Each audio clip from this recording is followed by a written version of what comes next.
The ripple effect of the war in West Asia is being felt across the globe. America and Israel's war against Iran has sparked a major debate on energy security in Asian countries.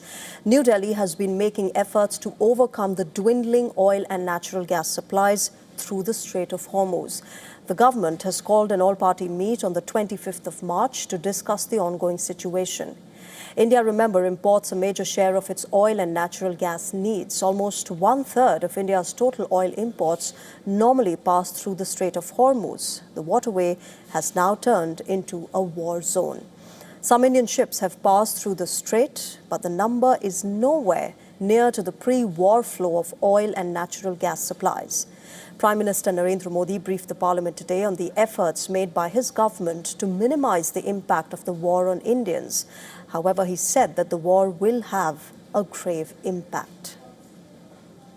Bharat का प्रयास है कि तेल हो, gas हो, fertiliser हो, ऐसे हर जरूरी सामान से जुड़े जहाज भारत तक सुरक्षित पहुंचे।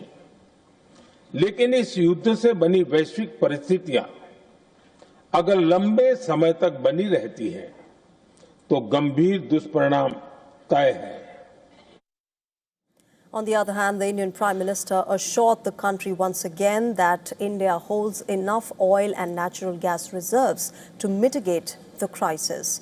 The Prime Minister's assurance could not convince the opposition. The leader of opposition in the Lok Sabha, Rahul Gandhi, has said that Prime Minister Modi has made a structural blunder and he cannot be trusted to ensure India's energy security.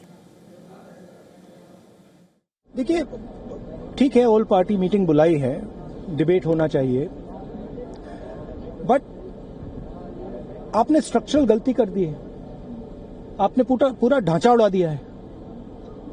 ठीक है, अब उसको आप ठीक नहीं कर सकते हैं, उसको ठीक करने में बहुत टाइम लगेगा और प्राइम मिनिस्टर मोदी तो कर ही नहीं सकते।